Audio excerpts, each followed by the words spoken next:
J'ai toujours été entre guillemets un peu bouboule, mais quand je regarde les photos, je l'étais pas. Et en fait, avec ma famille, etc., il y a ce truc les grands-parents et les parents, ils arrêtent pas de dire que t'es grosse, t'es bouffie. Bah, c'est sûr que par rapport à ma famille qui a grandi au Vietnam, où elles font toutes du 34, ma mère, quand elle a quitté avec la guerre du Vietnam, elle faisait un 34, quoi. Et maintenant, elle fait un 38-40.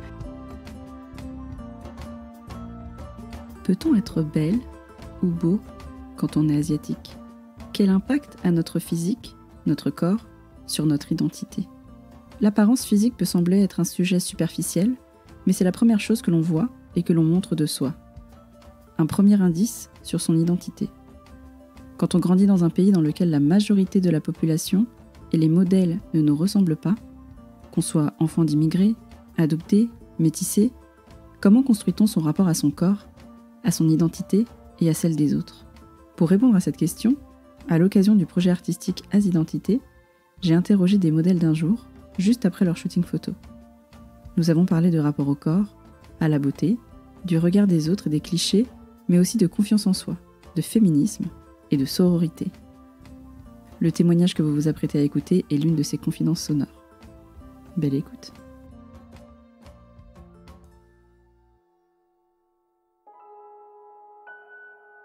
Dans cet épisode, Eva, sino-vietnamienne, raconte l'évolution du rapport qu'elle entretient avec son corps, depuis la petite fille victime de moqueries racistes à la jeune femme fière de ses origines et de son corps qu'elle devient, malgré la fétichisation et sa difficulté initiale à accepter son corps marqué par des cicatrices liées à la maladie dont elle souffre, l'endométriose. Moi, c'est Eva. Pour l'instant, j'habite encore chez mes parents à Ivry-sur-Seine. Je suis conseillère environnement.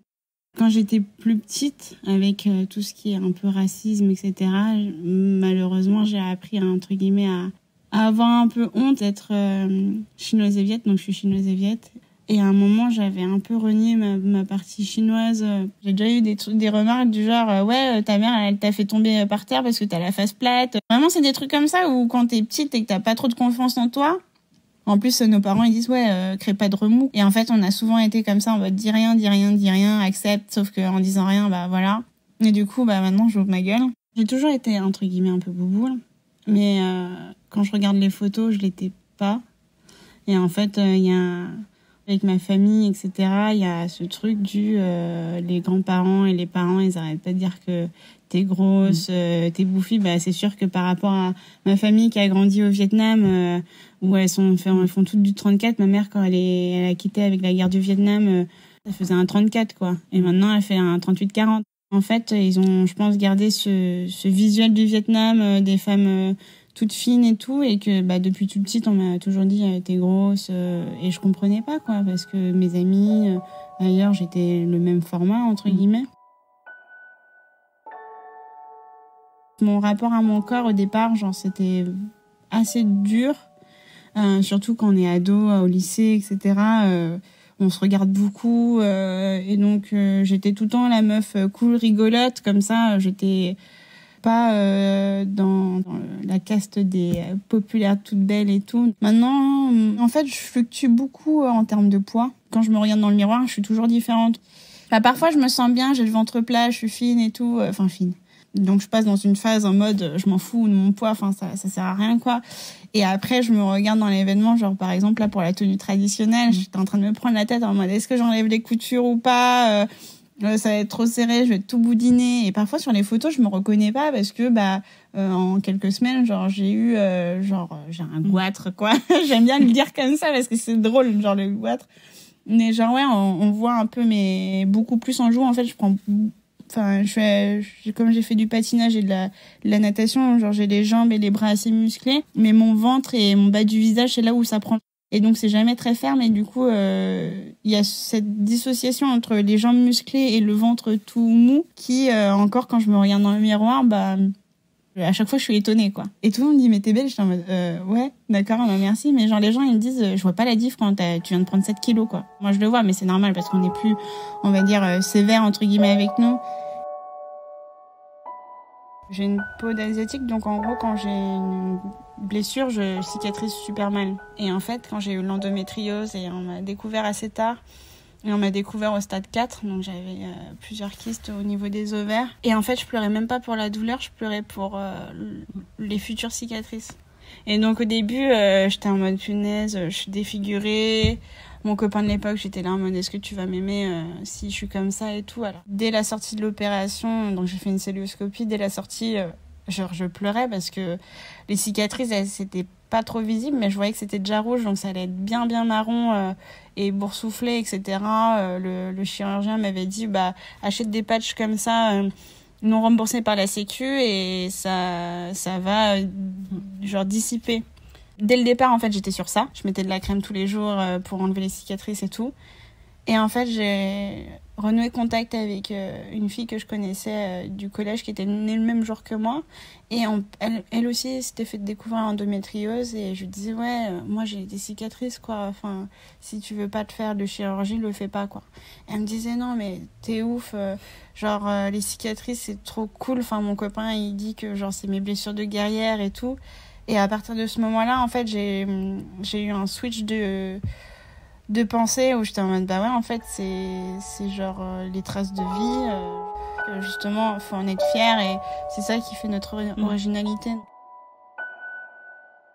J'ai toujours eu de la chance d'avoir des copains et celui actuellement, là, toutes les 5 minutes, il est là en mode, waouh, enfin, t'es juste canon, t'as un charme de fou. J'en profite du coup pour me servir de tremplin et aussi asseoir ma propre fierté. Pas que sur les remarques des gens, mais vraiment la mienne.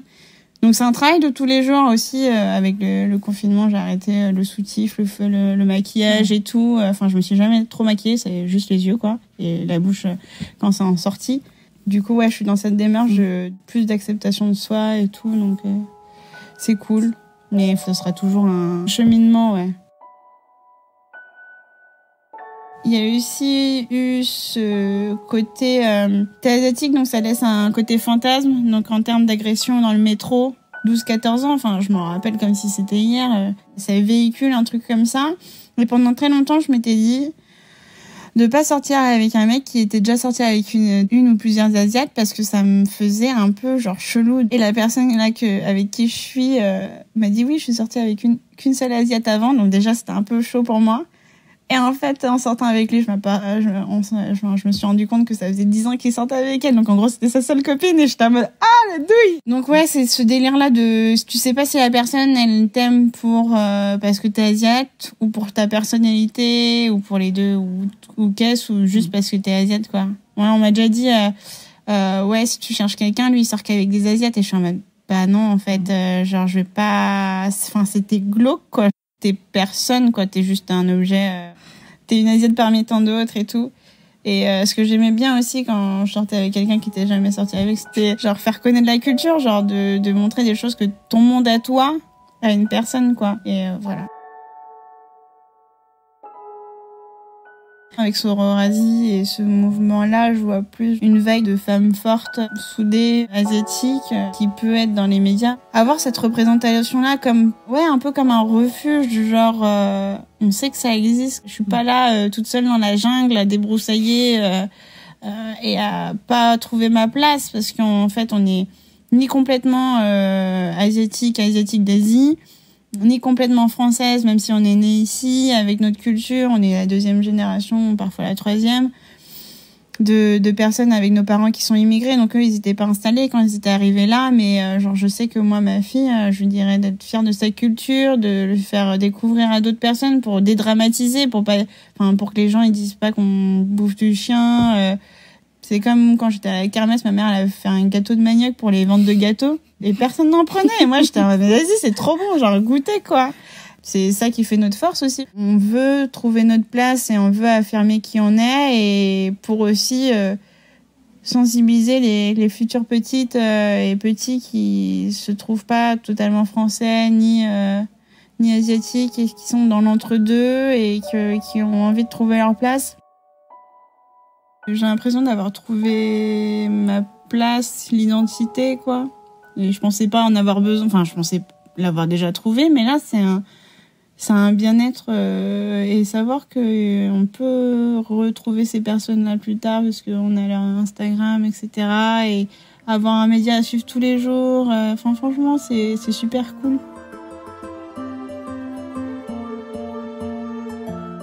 Vous venez d'écouter un épisode d'Asiatitude, le podcast qui met en lumière les questionnements, les talents et les cultures asiatiques en France.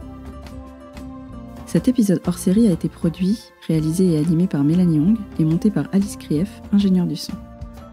Si vous l'avez écouté jusqu'ici, vous l'avez peut-être apprécié, alors n'hésitez pas à le partager autour de vous, à nous écrire pour nous le dire, sur nos réseaux sociaux, par mail, en audio. Ça donne du sens à notre travail et beaucoup de force pour le continuer chaque jour. Tous les liens sont en description de l'épisode. Vous retrouverez aussi en description plus d'informations sur le projet artistique Asidentité à l'initiative du collectif Sororasi. Il comprend un volet photographique à travers des expositions, un volet vidéo et un volet sonore dont vous venez d'écouter un épisode. D'ailleurs, je vous invite à écouter tous les autres témoignages. Merci pour votre écoute et à bientôt pour le prochain épisode.